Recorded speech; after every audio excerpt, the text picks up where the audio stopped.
말씀을 나누기 전에 먼저 아가서 2장 8절로 13절입니다. 아가서 2장 8절로 13절입니다. 제가 읽겠습니다. 나의 사랑하는 이의 목소리로다. 보라, 그분께서 산들 위로 뛰어 오시며 작은 산들을 뛰어넘어 오시는도다. 나의 사랑하는 이는 노루나 젊은 사슴 같으시니 보라, 그분께서 우리의 담 뒤에 서서 창문으로 들여다 보시며 격자창을 통해 자신을 보이시는도다. 나의 사랑하는 이께서 내게 말씀하시며 이르시되 나의 사랑 나의 어여쁜 자야, 일어나서 떠나가자. 보라, 겨울이 지나고 비가 그치고 사라졌도다.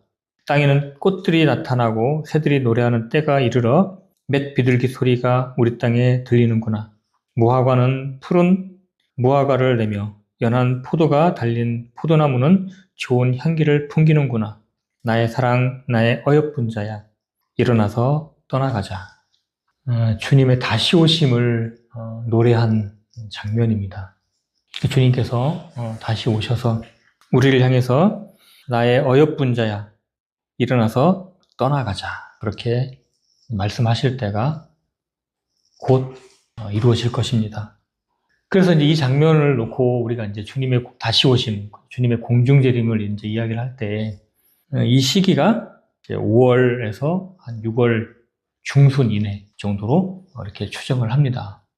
그래서 이때에 맞는 절기가 이제 오순절의 절기에 서로 이제 이렇게 매칭되는 걸로 생각을 하지요. 이제 지금의 이제 교파에서는 사순절, 고난주간이라고 다들 이야기합니다. 그 뒤에 50일 뒤에, 그러니까 예수님께서 십자가에서 돌아가신 뒤에 예수님께서 십자가에서 고난을 당하시고 장사되셨다가 부활하셨습니다. 부활 승천하신 뒤에 50일이 지난 뒤에 오순절이 임했습니다. 그 오순절날 성령님이 오셨죠. 이렇게 50일 뒤에, 예수님의 승천 뒤 50일 뒤에 성령님이 오셨습니다. 50일. 그래서 주님의 승천과 함께 성령님께서 이 땅에 오셨고, 다시 성령님이 떠나가심으로 휴거가 이루어지게 됩니다. 그래서 교회의 시작은 성령님의 오심과 또 성령님의 가심으로 교회가 끝나는 것이지요. 그래서 우리 구원받은 성도들은 이 땅에 소망을 두고 살아가는 자들이 아닙니다. 이 땅을 개혁시키거나 이 세상을 변화시키려고 이 땅에 머무는 것이 아니라 주님의 다시 오심을 기다리면서 살아가는 자들인 것이지요. 자, 디도서도 한번 살펴보겠습니다. 디도서 2장 11절로 13절 다 함께 읽겠습니다. 다 펴셨나요? 디도서 2장 11절로 13절 시작. 구원을 가져다 주시는 하나님의 은혜가 모든 사람에게 나타나 우리를 가르치시되 경건치 아니한 것과 세상에 속한 정욕들을 우리가 거부하고 이 현 세상에서 맑은 정신을 가지고 의롭게 하나님의 뜻대로 살며 저복된 소망과 위대하신 하나님 곧 우리의 구원자 예수 그리스도의 영광스러운 나타나심을 기다리게 하셨느니라. 아멘. 우리에게 구원을 가져다 주시는 하나님의 은혜는 우리를 가르칩니다. 어떻게 가르칩니까? 이 세상에 속한 것들을 거부하고 맑은 정신을 가지고 하나님의 뜻대로 살다가 다시 오실 주님을 기다리며 소망하는 삶으로 살라고 우리를 가르치고 있습니다. 신앙은 하나님을 기다리는 것이죠.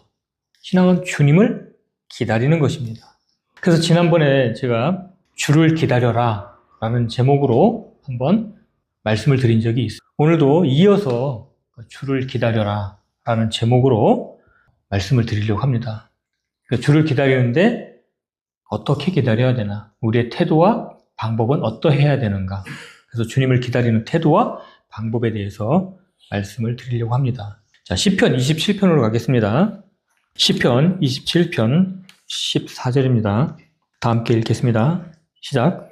주를 바라며 크게 용기를 낼지어다. 그리하면 그분께서 내 마음을 강하게 하시리라. 내가 말하노니 주를 바랄지어다. 지난번에도 말씀드렸듯이 wait on the road, wait on 하면 기다리라는 뜻입니다. 바란다라고 이제 표현할 수도 있겠지만 그것보다 훨씬 더 기다리라는 표현이 훨씬 더 적합합니다. 그리고 be of good courage.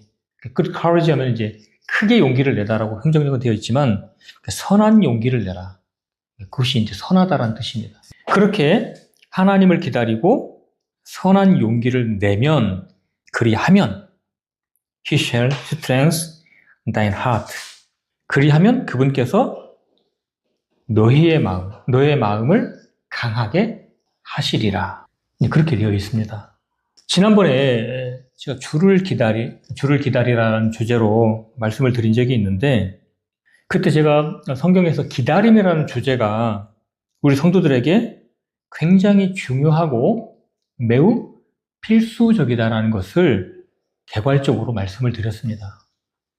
성도가 하나님을 기다리는 삶이 아니고 주님을 기다리는 삶을 살지 않는다면 그 사람은 이 땅에 소망을 두고 살아가게 될 것입니다. 철로역정을 읽어보면 그 기독도가 이 세상을 떠나려고 하는 발버둥을 칩니다. 왜 발버둥을 칩니까? 이 세상은 장망성이기 때문에 그렇습니다. 장망성은 장차 망할 성입니다. 어느 누구도 금방 망할 세상에 미련을 두거나 소망을 두는 것은 어리석은 것이지요. 마치 뭐와 같으냐면 소돔과 고모라에다가 소망을 두는 것과 마찬가지입니다. 우리가 잘 아는 대로 소돔과 고모라는 불과 유황으로 멸망을 받았습니다. 우리가 살아가는 이 세상도 마침내 그러한 심판을 받게 될 것입니다. 지난번에 말씀드렸던 주를 기다려라라는 제목으로 말씀을 드렸는데 그때의 내용을 더듬어서 이렇게 이제 좀 살펴보면 창조 세계와 그 안에 있는 모든 창조물들은 하나님을 바라고 기다린다라는 사실을 살펴봤습니다. 특히 성도들의 경우 우리의 구원이 하나님에게서 나오며 우리의 영원한 몸의 구속도 주님의 다시 오심에 따라서 우리가 변화되죠. 그렇기 때문에 구원받은 성도 역시 반드시 주님을 기다리는 삶을 살아야만 합니다. 뿐만 아니라 지금 이 세상을 살아가는 동안에도 우리의 모든 영적인 복과 또 우리 육체의 삶을 살아가는데 필요한 물질적인 필요 역시도 주님께서 공급해 주시기 때문에 우리는 날마다 주님을 기다리며 주님의 따뜻한 손길로 우리를 어루만져 주시고 주님 우리 곁에 계시며 우리 곁에서 떠나지 않고 계신다라는 사실을 아는 것만큼 우리를 행복하게 하는 것은 없습니다. 우리가 모든 것을 가졌어도 주님이 내 곁에 계시지 않는다라는 생각이 들면 구원받은 성도는 불안한 삶을 살 수밖에 없을 것입니다. 그리고 우리가 하나님을 기다리는 것을 통해서 우리가 받은 구원을 실제적으로 누리게 되고 우리가 받은 그 구원이 무엇인지 경험하는 그러한 여정의 삶을 제공하는 것이 바로 기다림을 통해서 배운다고 말씀을 드렸습니다. 그래서 하나님을 기다리는 그 자체는 우리가 하나님을 신뢰하는 것입니다. 그리고 우리가 하나님을 온전히 믿고 신뢰하는 것만큼 하나님을 영화롭게 하는 것도 없습니다. 우리가 기도나 무슨 어떤 간구를 통해서 무엇이 성취된 것으로 인해서 기뻐할 수도 있지만 내 자신이 하나님을 온전히 신뢰하고 있다는 그 사실을 내가 알 때 내 마음 안에는 말할 수 없는 평강과 기쁨이 우리 안에 채워지는 것입니다. 이처럼 우리는 하나님을 기다리는 삶을 사는 것이 마땅하고 그래야 하는 것입니다. 본래 타락하기 전에 창조 세계도 모든 피조물들은 하나님을 기다리는 위치에 머물러 있었습니다. 왜냐하면 모든 창조물들은, 모든 피조 세계는 반드시 하나님을 의지해야만 살아갈 수 있는 존재들이기 때문에 그렇습니다. 하물며 구원받은 우리야 말할 이유가 없겠지요. 모든 창조물은 하나님의 돌보심과 하나님의 영향력이 없으면 존재할 수가 없습니다. 그렇기 때문에 모든 것은 하나님에 의해 창조되었고 하나님으로 말미암아 유지되며 모든 것들은 하나님에게로 돌아가는 것입니다.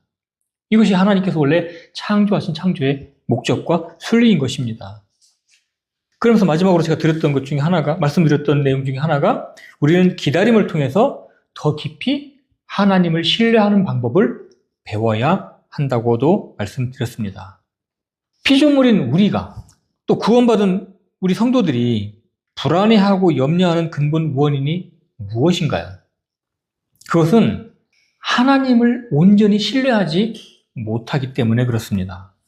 내가 아무리 어렵고 아무리 힘든 일이 있다 할지라도 내가 하나님을 온전히 신뢰하고 있다는 그 생각이 들면 아무 걱정도 안 돼요. 근데 하나님을 신뢰하는 마음이 없기 때문에 불안한 것입니다. 하나님을 신뢰하지 못하니까 이제 어디에 소망을 둡니까? 나에게 소망을 두는 것이지요. 그러니까 불안한 나에게 소망을 두니 더더욱 불안해질 수밖에 없는 것입니다. 그렇기 때문에 성도라면 무슨 대가를 치르더라도 내가 온전히 흔들림 없이 하나님을 신뢰할 수 있는 믿음을 소유하기를 바라는 것입니다. 왜냐하면 하나님을 온전히 신뢰해서 그분 안에서 누리는 안식만큼 우리를 행복하게 해주는 것은 없기 때문에 그렇습니다. 우리는 그것을 알지요. 그렇기 때문에 우리는 우리의 마음을 깨트리기도 하고요. 우리 육신을 치기도 하고요. 그러면서 하나님께서 주신 그 안식 가운데 들어가려고 하는 것입니다. 오늘은 하나님을 기다리는 방법에 대해서 몇 가지 측면을 생각해 보려고 합니다. 우리가 하나님을 기다리고 하나님을 신뢰하는 방법을 키우는 요소 중에서 가장 중요한 것 중에 하나가 기도입니다. 자, 이야기를 더 전개하기 전에 시편 25편 보겠습니다. 시편 25편 21절. 시편 25편 21절. 내가 주를 바라오니 순전함과 곧바름이 나를 보존하게 하소서. 간구하는 내용이죠. 영어 표현에 보니까 integrity라는 표현이 나오고 uprightness라는 표현이 나옵니다. integrity 하면 이제 진실성, 온전한 상태, 온전함, 그런 의미를 담고 있어요. uprightness는 이제 곧바름이죠. 정직함, 고결함, 이런 뜻들이 들어 있습니다. 우리가 왜 기도가 필요합니까? 우리는 기도를 통해서 우리의 안에 많은 찌꺼기들과 우리를 괴롭히는 온갖 생각들이 우리의 마음을 점령해 있기 때문에 기도를 통해서 우리의 마음을 하나님께 단일하게 만드는, 우리의 마음을 순수하게 만들어 가는 것입니다. 이 시편의 말씀처럼 온전함, 그리고 곧바름, 이런 것들이 우리 마음의 형성이 되는 것이지요. 자, 20절을 한번 보십시오. 25편 20절. 오, 내 혼을 지키시고 나를 건지소서. 내가 주를 신뢰하오니 내가 부끄러움을 당하지 않게 하소서. 자, 여러분들은 이런 기도를 할 수 있습니까? 내가 주님을 신뢰합니다. 우리 마음에 솔직한 마음으로, 우리 내면의 깊은 마음 안에서 내가 주님을 온전히 신뢰합니다. 나는 주님을 참으로 믿고 있습니다. 그러니까 주님 나를 지켜주세요. 그렇게 기도할 수 있습니까? 그런 사람은 복된 사람입니다. 우리가 하나님을 기다릴 때 내 자신이 하나님을 분명히 신뢰하고 있는지 그렇지 않은지 우리는 명확히 알고 있어야 됩니다.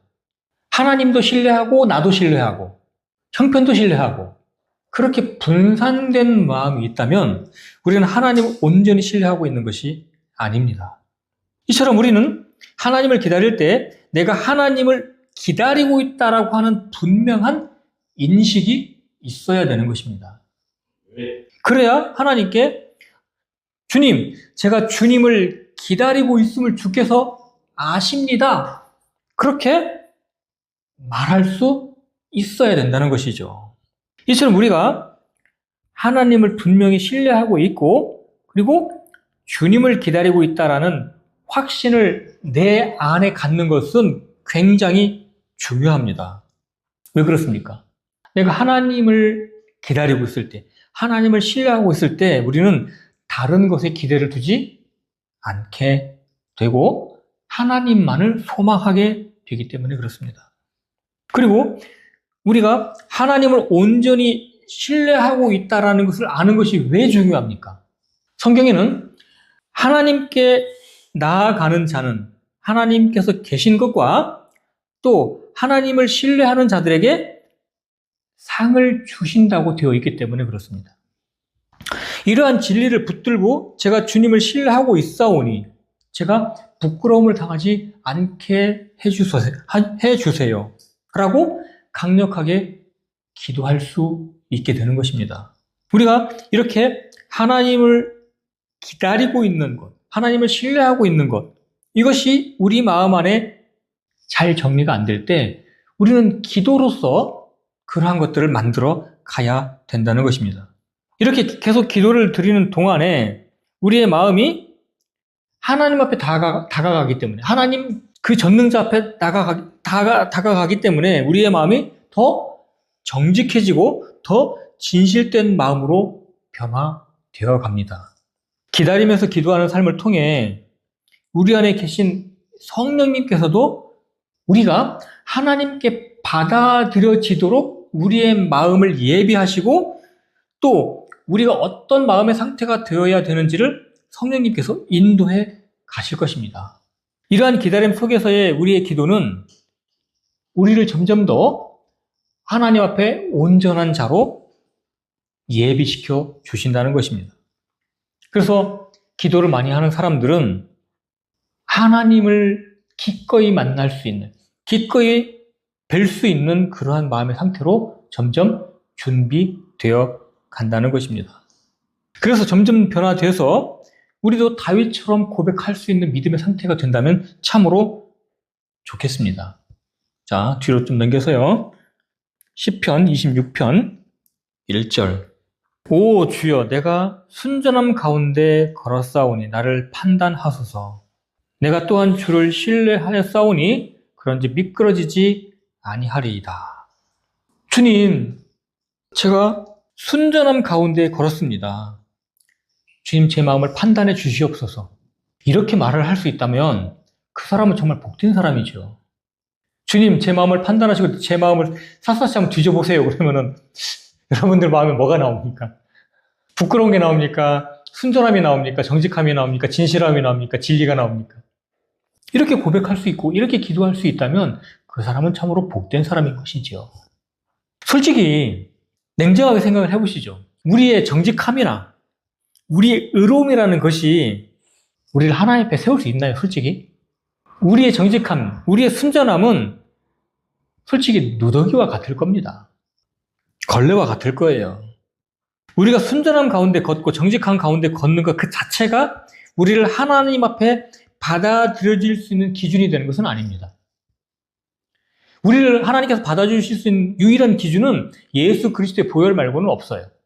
그럼에도 구원받은 자들이 이렇게 순전함과 정직함 가운데로 예비되어야 하는 것은 우리의 마음과 상태가 완전하기 때문에 하나님 기뻐하시는 것이 아니라 하나님께서 정하신 그 뜻에, 하나님께서 원하시는 그 하나님의 성품에 맞는 그 일을 걸어갈 때 우리가 잘 못한다 할지라도 그것을 하나님이 기뻐하신다는 것입니다. 예를 들면 종이 주인의 일을 맡아서 하죠. 그러면 그 종이 완벽하게 잘했기 때문에 기뻐하기보다는 종 자신이 능력이 부족하고 좀 어눌해도 주님이 기뻐하시도록 성실히 일하는 모습을 보고 주인이 기뻐한다는 것입니다. 우리 어린 아이들도 보면 그렇죠. 그러니까 각자 이제 부모님들이시니까 유치원 때나 초등학교 때 이렇게 어버이날 때 카네이션을 가져옵니다. 근데 글씨 쓴 거 보세요. 지렁이 삼촌처럼 막 이렇게 삐뚤빼뚤 제대로 정자도 못 써가지고 그걸 카네이션에다가 이제 달아서 가져옵니다. 그게 완벽하기 때문에 부모님이 기뻐하시나요? 그 아이의 마음이 부모를 향하는 그 마음 때문에 기뻐하는 건 아닙니까? 그 카네이션 만들어 온 게 무슨 작품입니까? 그거 아니잖아요. 그거 아니어도 기뻐하고 마음에 흐뭇해하는 이유가 실력이 없고 능력이 안 되지만 열심히 준비했을 그 모습을 생각을 하면서 기뻐하는 건 아니겠습니까? 우리 역시 하나님 앞에 그렇다는 것입니다. 이와 마찬가지로 우리는 기도를 통해서 하나님께서 기뻐하시는 모습으로 우리를 준비하는 것입니다. 우리가 완벽하게 행할 수 없다 하더라도 하나님께서 기뻐하시는 일을 정직하게 온 마음으로 하고자 할 때, 또 실수하더라도 하나씩 실천해 나갈 때 그것이 바로 주님을 기쁘시게 해드린다는 것입니다. 이렇게 우리가 기도로 간청하는 동안 우리에게 가장 큰 축복이 임하는데, 그것은 바로 뭐냐면 주님의 마음으로 우리 안에 채워진다는 것입니다. 우리 성도들에게 이것보다 더 큰 축복은 없습니다. 이렇게 주님의 마음으로 우리의 마음이 채워지는 것, 이것이 이 땅에서 누릴 수 있는 최대의 행복입니다. 하나님의 임재를 누리는 것, 하나님의 동행을 맛보는 것, 그곳이 천국 아니겠습니까? 하나님이 나와 함께 하신다라고 느끼는 것, 그것이 가장 안전한 행복이지요. 가장 큰 만족이지요. 그러므로 하나님께서 얼마나 우리와 가까이 계시는지 명확히 우리 마음 안에서 알게 될 때까지 기도하면서 기다리는 삶을 살아가야 할 것입니다. 이렇게 우리가 우리 삶을, 매일의 삶을 이렇게 채운다면 아마도 주님은 우리를 매우 칭찬하실 것입니다. 누가복음 19장 17절에 그가 이르되 잘하였도다 선한 종아, 내가 매우 작은 일에 신실하였은즉 10도시를 다스릴 권세를 차지하라 하니라. 이렇게 기도로 주님을 기다리면서 우리의 마음이 순결함과 정직함과 진실함으로 예비되면 주님께서 우리 안에 용기와 힘을 주십니다. 왜요? 하나님 그렇게 약속하셨기 때문에 그렇습니다. 우리가 온 마음으로 주님을 신뢰하는 것만큼 큰 힘이 되고 용기를 주는 것은 없습니다. 옆에 시편 27편 13절 14절, 내가 산자들의 땅에서 주의 선하심을 볼 줄을 믿지 아니하였으면 기진하였으리이다. 주를 바라며 크게 용기를 낼지어다. 그리하면 그분께서 내 마음을 강하게 하시리라. 내가 말하노니 주를 바랄지어다. 마찬가지로 여기서 바라며라고 되어 있는 번역이 기다리는 겁니다. 14절, 주를 기다리라. 선한 용기를 내라. 그리하면 그분께서 내 마음을 강하게 하시리라. 내가 말하노니 주를 기다리라. 이러한 확신을 갖는 것이 얼마나 큰 축복입니까? 하나님께서는 자신을 신뢰하는 자신의 자녀들과 백성들을 실망시키지 않을 분이라는 것을 확실히 믿고 있습니까? 그런데 사실 우리는 하나님과 교제하는데 너무나 익숙하지 않은 것이 사실입니다. 왜냐하면 우리는 하나님을 기다려야 될 그 위치에서 얼마나 자주 도망치고 있나요? 우리는 분명히 이 시간 알아야 됩니다. 우리가 하나님을 기다리는 것은 결코 헛된 일이 아니라는 것입니다. 하나님께서 이루어 가시는 일들에 대해서 우리가 느끼는 것으로 판단하고 우리 방식으로 결론을 내릴 때가 얼마나 많습니까? 그래서 우리가 처음에는 하나님을 기다리다가 우리가 느끼는 아무런 축복도 발견하지 못해서 초조해하고, 그래서 더 이상 하나님을 기다리지 못하고는 곧바로 자신의 방법으로 해결하려고 할 때가 많습니다. 그러다가 일이 더욱더 꼬이게 되고 망치는 결과를 맛볼 때가 너무나 많다는 것입니다. 기다림에 대한 어떠한 응답도 얻지 못한 채 헛된 소망으로 나 자신을 속이고 있는 것은 아닌지, 두려워하면서 쉽게 기다림의 위치에서 떠나버리지는 않았는지, 우리는 다시 한번 우리 자신을 되살펴봐야 할 것입니다. 전에도 말씀드렸듯이 우리만 하나님만을 기다립니까? 하나님은 우리를 향해서 기다리지 않고 계신가요? 성경을 자세히 보면 하나님께서도 우리를 기다리신다라는 것을 알 수 있습니다. 그렇기 때문에 우리가 하나님을 기다리는 것, 하나님을 신뢰하며 기다렸다면 그 자체만으로도 위대한 것입니다. 우리가 온전한 신뢰를 둔 기다림이라면 그 기다림 속에서 우리가 하나님이 어떠한 분이신지 점점 더 깊이 알게 될 것입니다. 첫 번째 제가 기도로 우리가 필요한 부분들 기다리면서 간구로 우리의 마음을 준비해야 된다고 말씀을 드렸고, 두 번째는 온 마음으로 주님을 기다려야 된다라고 말씀을 드리려고 합니다. 우리는 자주 머리로 아는 것과 마음으로 믿는 것의 차이를 알지 못할 때가 너무나 많습니다. 지식으로는 동의하고 알고 있지만 믿지 않을 때가 많다는 것입니다. 아는 것을 마치 믿는 것이라고 착각할 때가 많습니다. 그래서 우리는 온 마음을 써서 기다리는 훈련이 필요합니다. 왜냐하면 온 마음을 써보지 않으면 아는 것 또는 지적 동의가 자신의 마음의 상태라고 생각하기가 쉽기 때문에 그렇습니다. 그러나 머리로 알고 있지만 온 마음으로 믿지 않을 때가 매우 많습니다. 그리고 삶이나 행동은 아는 것과는 매우 다르게 살아갈 때가 많습니다. 우리가 하는 행동, 삶은 지식으로 행하지 않을 때가 많습니다. 오히려 마음에 들어있는 것으로 행할 때가 훨씬 더 많다는 것입니다. 자, 몇 장 더 넘겨서요. 시편 31편 24절. 31편 24절. 주께 소망을 둔 모든 자들아, 너희는 크게 용기를 내라. 그리하면 그분께서 너희 마음을 강하게 하시리로다. 기다림은 우리 마음의 상태에 달려 있습니다. 우리 마음이 성령님으로 말미암아 준비되지 않으면 하나님께서 우리가 어느 지점에 도달하기를 바란 그 지점까지는 다다를 수 없게 될 것입니다. 주께 소망을 두라. 이런 말씀은 구원받은 사람이라면 누구나 알고 있고 또 누구나 쉽게 권면할 수 있습니다. 그렇죠? 그러나 그렇게 살아가는 사람도 많지 않다는 것이 현실입니다. 또 실제 생각만큼 그렇게 주께 소망을 두며 살아가기가 녹록치 않은 것도 현실입니다. 또 잘 아는 말씀 한 번 더 보겠습니다. 잠언 3장 5절. 잠언 3장 5절 6절. 잘 아는 말씀인데 다 함께 한번 읽어보겠습니다. 잠언 3장 5절 6절. 시작. 내 마음을 다하여 주를 신뢰하고 내 자신의 명체를 의지하지 말지어다. 내 모든 길에서 그분을 인정하라. 그리하면 그분께서 내 행로들을 지도하시리라. 혹시 이 말씀을 모르시는 분 계신가요? 너무나 잘 알죠. 사람들은 어떤 진리의 지식을 알게 되면 저절로 영적인 삶을 살 수 있을 것이라고 생각을 합니다. 솔직히 우리 스스로에게 한번 대답해 보십시오.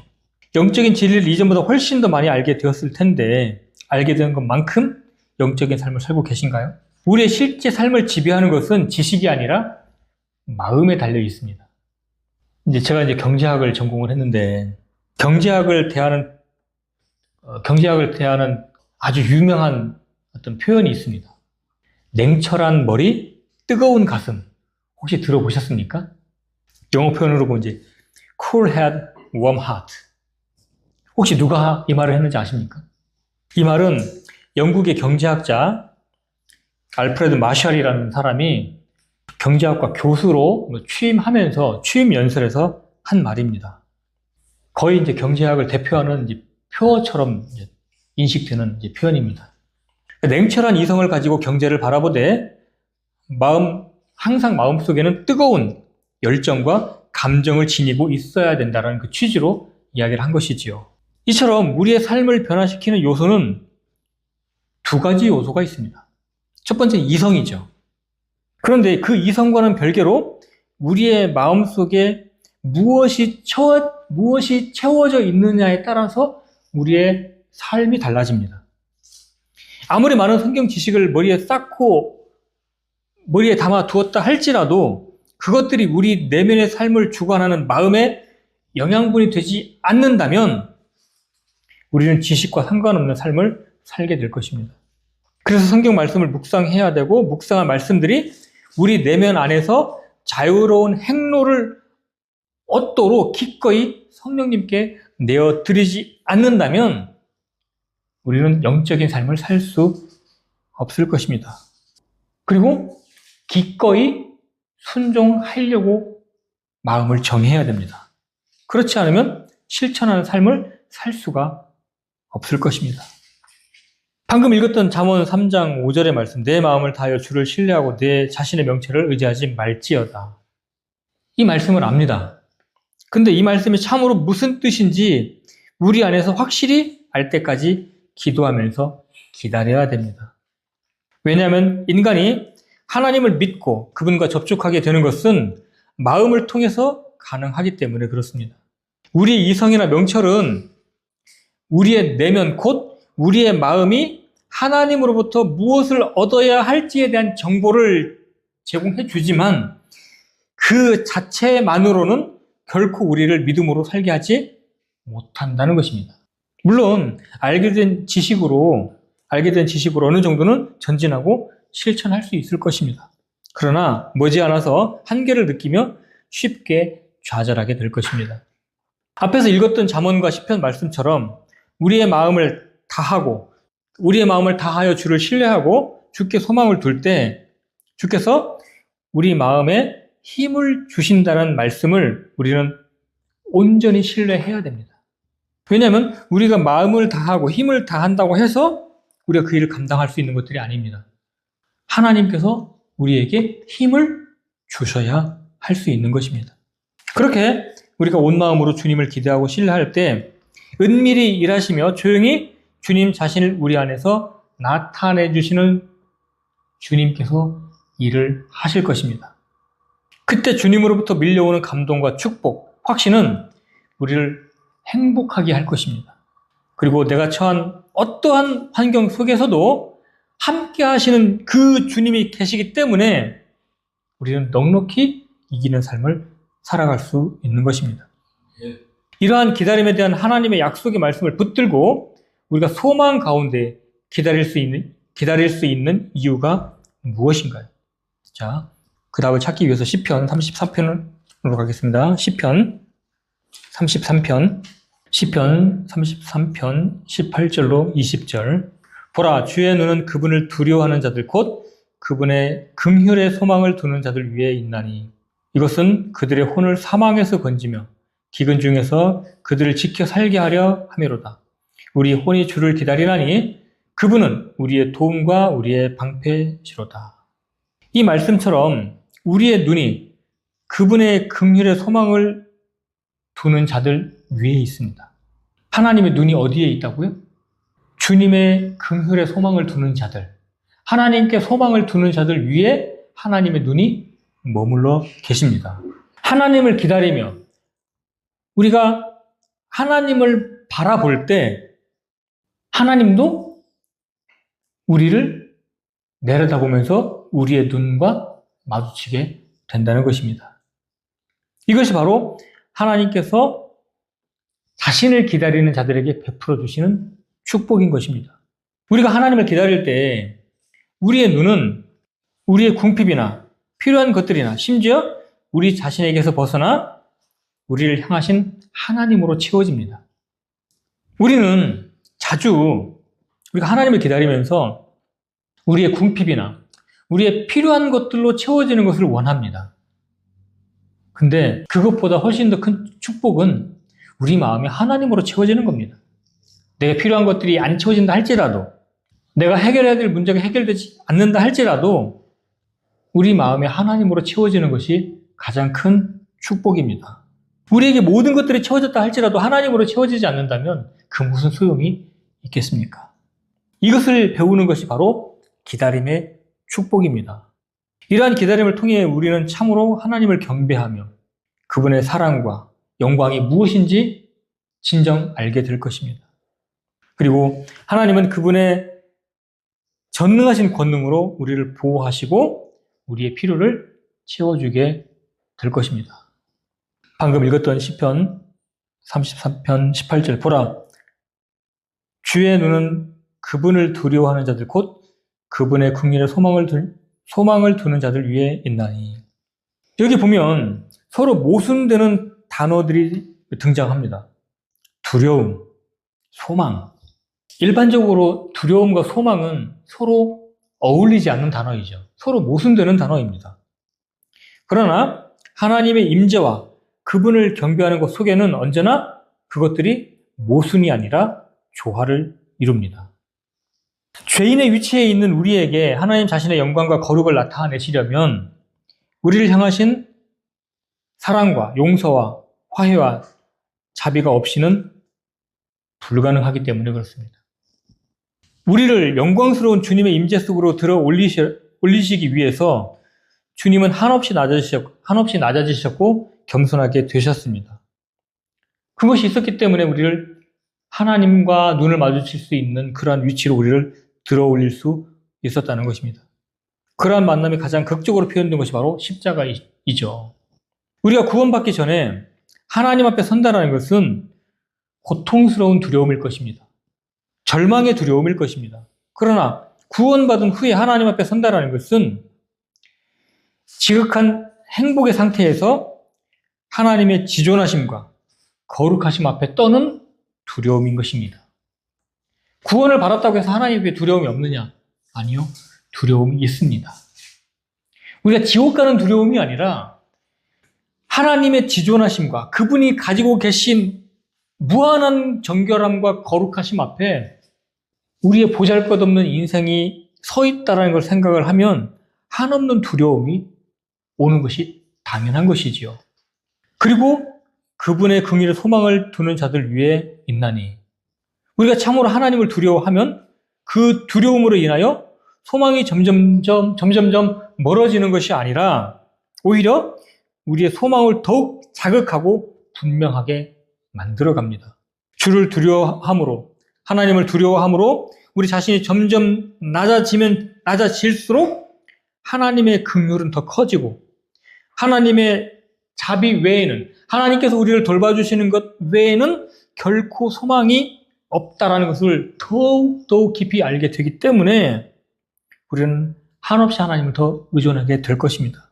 우리가 낮아지면 낮아질수록 그러면 하나님은 더욱더 가까이 우리에게 오신다는 것입니다. 우리가 더 낮아지면 낮아질수록 우리는 더욱 하나님을 신뢰하게 될 것입니다. 시편 33편 20절 우리의 혼이 주를 기다리나니 그분은 우리의 도움과 우리의 방패시로다. 이거 진짜 믿으면요. 이 말씀 진짜 믿으면 알고는 있는데 이 말씀을 알고는 있는데 이 말씀을 정말로 믿게 되면 그 사람 진짜 행복한 사람이죠. 혹시 하나님의 눈이 내 위에 머물러 계시고 하나님께서 나의 도움이 되신다는 것 말고 그 어떤 것도 나의 소망이 될 수 없다고 마음에서 선언해 보신 적이 있습니까? 그렇게 내 마음을 배수진을 한번 쳐본 적이 있습니까? 하나님의 도움 아니고는 차라리 죽음을 택하겠노라고 마음을 정해보신 적이 있으신가요? 주님, 저는 더 이상 도망갈 곳이 없습니다. 주님은 나의 방패시오. 주님은 나의 도움이시니 내가 다른 것 말고는 다른 것들을 주님은 나의 방패시오. 나의 도움이심으로 내가 다른 것들은 전혀 의지하지 아니하고 오직 주님만 의지하겠습니다. 그러한 마음의 상태로 내가 배수진을 한번 쳐본 적이 있으신가요? 그렇다면 그 사람은 복된 사람입니다. 반드시 하나님을 만나게 될 것입니다. 반드시 하나님께서 함께 하시는 것을 경험하게 될 것입니다. 이제 주님을 기다리는 방법에 대해서 세 번째, 인내입니다. 우리는 주님을 기다리는 태도와 방법에 대해서 살펴보고 있는 중인데 첫 번째는 기다리는 가운데 기도가 필요하다고 말씀을 드렸고 두 번째는 온 마음으로 기다려야 한다고 말씀드렸습니다. 이제 세 번째는 인내가 필요하다는 것을 말씀드리려고 합니다.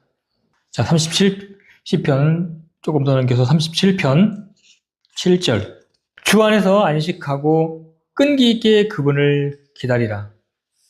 자기 길에서 형통한 자나 사악한 자를 꾀하는 자로 인하여 초조해하지 말지어다. 끈기 있게 그분을 기다리라. Wait patiently for him 돼 있어요.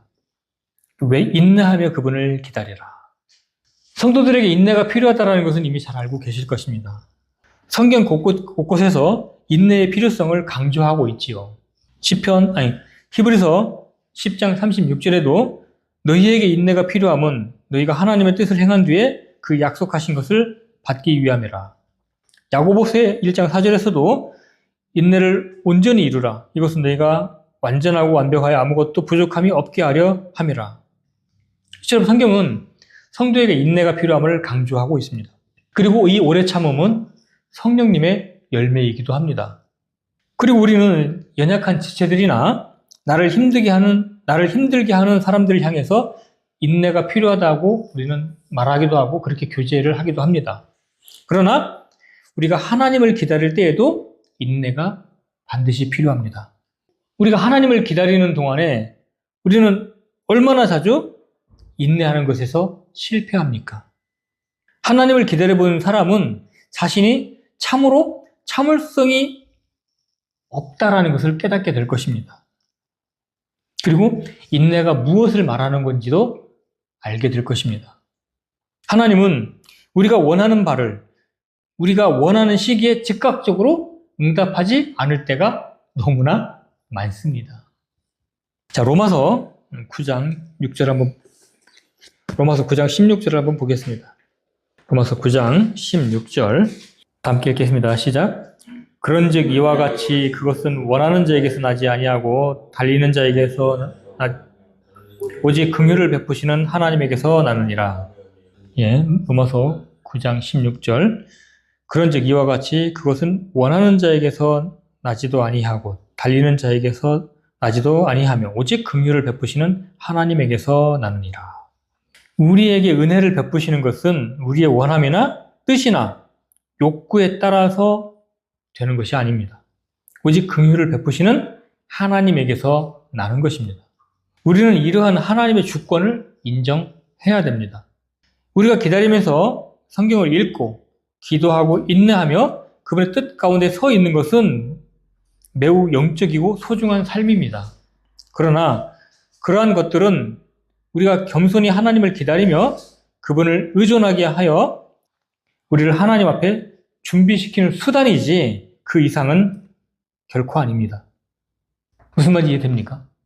우리가 하나님을 기다릴 때 우리가 기도하면서 또 온 마음으로 또 인내하면서 주님을 기다립니다. 그런데 그것은 그렇게 했기 때문에 무엇이 성취되는 것이 아니라 그것은 우리 마음을 하나님 앞에 우리를 준비시키는 수단에 불과하다는 것입니다.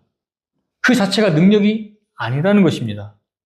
우리에게 응답하시는 것은 하나님께 달려있는 거예요. 하나님께서는 우리를 향한 마음이 항상 저주가 아니라 평강입니다. 우리를 향한 주님의 마음은 은혜입니다. 사랑입니다. 거룩입니다. 그렇기 때문에 우리의 마음이 준비가 되면 하나님의 이름에 걸맞는 것을 우리에게 주시는 분이에요. 우리가 지금까지 이야기해온 대로 온 마음으로 기도로 인내로 하나님을 기다리는 것을 통해 우리가 하나님을 온전히 신뢰하고 있음을 알게 되는 것, 내가 이렇게 하나님을 기다리고 있다는 것을 알고 있는 것, 또 그러한 사실의 근거로 주님께 간구하는 것은 매우 복된 것입니다. 그러나 우리의 소원이 즉각 응답되지 않는다 해도 실망하지 말고 인내로 기다릴 필요가 있습니다. 그러면 합당한 때에 주님께서 친히 응답해 주실 것입니다. 솔직히 우리가 하나님을 기다릴 때 어느 정도의 인내가 필요할지 모릅니다. 그러나 그러한 인내가 우리에게 필요하며 반드시 축복으로 돌아올 것입니다. 분명한 것은 하나님께서는 우리가 원하는 것보다 우리가 바라는 것보다 훨씬 더 많이 축복하기를 원하시고 복 주기를 원하신다는 것입니다. 그렇지만 농부는 열매가 익을 때까지 충분히 기다리듯이 기다리고 계시는 것입니다. 오히려 우리의 느린 성장이나 준비되지 않는 것 때문에 하나님께서 오히려 자신을 낮추시고 계시고 우리를 향해서 오래 참고 계실 수도 있습니다. 우리의 기다림만 생각하지 말고 하나님께서도 하나님 편에 보셨을 때 우리가 합당한 때가 준비되도록 합당한 때에 맞도록 우리가 성장해 가기를 인내하고 기다리신다는 점을 우리는 기억해야 됩니다. 하나님도 우리를 기다리시는구나 라는 부분을 생각을 하면서 우리는 인내로 기다려야 한다는 것입니다. 네. 이제 정리해 나가겠습니다. 이사에서 60장 22절에 보면 이런 말씀이 있습니다. 어린 자 하나가 1000명이 되고 작은 자가 강한 민족이 되리라. 나 주가 자신의 때에 그 일을 속히 이루리라. 이 말씀은 천년왕국 때 성취될 말씀이죠. 자, 마지막 부분. 나 주가 자신의 때에 그 일을 속히 이루리라. 근데 이 말씀을 하신 지가 지금 얼마나 지났습니까? 적어도 2500년이 지났습니다. 속히 이루신다고 하시는 2500년이 지났는데 아직도 성취가 안 됐어요. 천년왕국이 아직 안 이루어졌습니다. 이처럼 2500년이 지난 그 약속인데도 하나님께서는 뭐라고 말씀하시냐면 속히 이루리라. 그렇게 말씀하고 계십니다. 이 약속이 아직 성취되지 않은 것은 분명합니다. 그러나 왜 안 되었습니까? 아직 합당한 때가 이르지 않았기 때문에 그런 것입니다. 그러나 그 약속은 반드시 성취될 것입니다. 이처럼 성경에 기록된 모든 말씀은 기도에 대한 응답입니다. 우리가 기록된 말씀에 따라서 우리가 지금까지 쭉 나눴던 말씀들, 하나님 어떠한 분이시고 또 우리가 어떠한 태도로 하나님께 기도했을 때 하나님께서 우리 안에 마음에 힘을 주시고 응답하시겠다고 한 부분들은 우리가 앞으로 받게 될 우리의 간구와 기도에 대한 약속이요 성취의 결과라는 것입니다. 반드시 그 일들이 우리에게 이루어진다는 것입니다. 제가 이런 말씀을 드리는 이유가 우리가 천년왕국에 대한 약속이 반드시 성취될 거라는 것은 믿습니다. 근데 그걸 왜 믿습니까? 나랑 별로 관련이 없고 나랑 직접적인 관련이 없어 보이거든. 나랑 멀어 보이거든. 그거 믿어. 근데 나랑 직접적으로 관련되어 있는 거.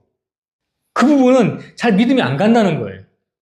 그러나 분명히 우리가 온 마음으로 또 믿음으로 그렇게 하나님을 신뢰하고 그분을 기다릴 때 반드시 하나님은 우리 마음 안에 힘을 주시고 반드시 그 일들을 이루신다. 반드시. 근데 우리는 그 약속을 잘 안 믿는다는 말입니다. 그렇다면 마음의 문제가 있는 것이지요. 내가 지금 속고 있는 것이지요. 약속하신 분은 하나님이십니다. 하나님은 신실하시고 전능하신 분입니다. 우리는 그분 안에서 안식하며 믿으며 인내로 기다리는 것이 마땅합니다. 이처럼 주님께서 약속하신 말씀 가운데서 온전한 신뢰 가운데 주를 기다리는 그 자체만으로도 하나님께 영광이 되는 것입니다. 누가 어떤 존재가 하나님을 온전히 신뢰하며 그분을 바라겠습니까? 구원받은 자들, 하나님에게서 난 자들만 그 일을 할 수 있는 것 아니겠습니까? 오늘은 기다림의 방법, 태도에 대해서 살펴보았습니다. 아마 이미 잘 알고 계시는 내용이라 생각이 됩니다. 그러나 실제 기다림의 삶을 살지 못하는 삶을 살았을 수 있습니다.